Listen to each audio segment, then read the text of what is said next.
fucking freaking out that we have another derailment. 6,500 gallons of nitric acid in Montreal, Canada last night that exploded. Another plastic company exploded in Florida.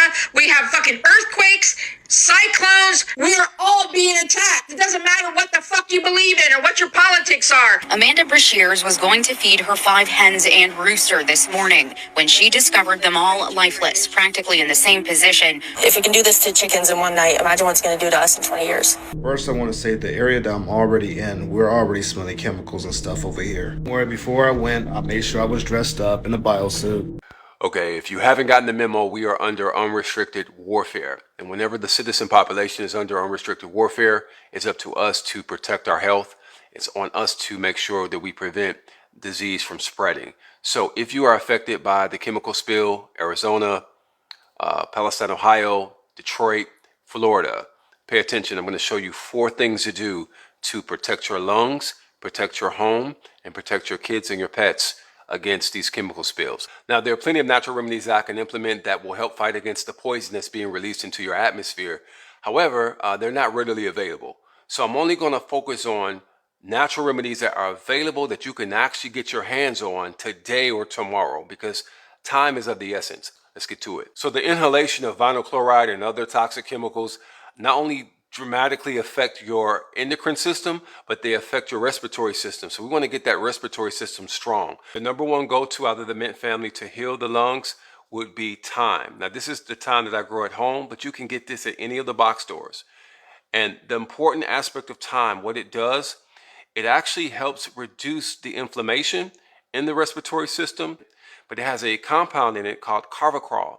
And that carvacrol actually helps to strengthen the capacity of your lungs when you eat it. The other thing about thyme that you need to consider is that it actually helps modulate the hormonal effects of inhaling these toxic chemicals.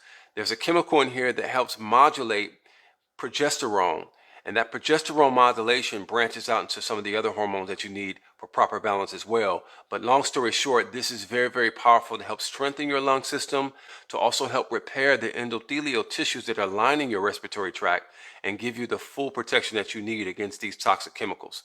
Number 2, you want to use rosemary because it has 2 compounds. The first compound is rosmarinic acid and carnosol, and these 2 combined have a very potent effect on protecting the lungs and also increasing the expansion and contraction of the lungs. And because it's an antiseptic, breaks up mucus and also provides more protection for the respiratory tract. This is very, very important to add into your diet. I'm going to show you how to make the decoction of it in a second. What I'm going to show you now is how to do what's called a decoction. A decoction is very different from doing a tincture. A tincture is what we use when we take medicinal herbs and then we ferment them over a period of time using alcohol or glyceride to produce the medicinal effects and increase the potency. Because this is a chemical spill happening right now and you need remedy right now, you don't have 6-7 months to let your tincture sit up on the shelf to produce the proper medicinal qualities.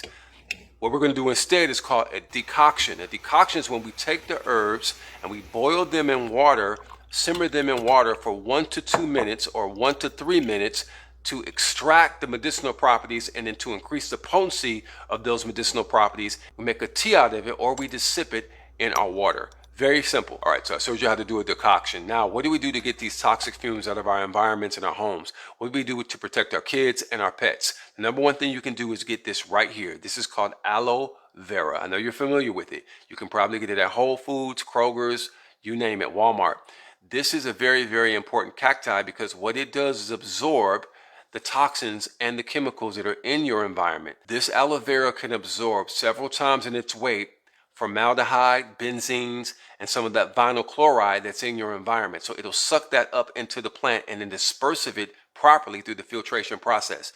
So get you an aloe vera plant, put it in your house, put it somewhere close to where you sleep, because at nighttime you're producing a lot of CO2 and the respiration that you're engaging in will allow you to clear out some of those chemicals you've been breathing during the day. Now, the other plant that you want to go out and get immediately, you want to get this big boy immediately.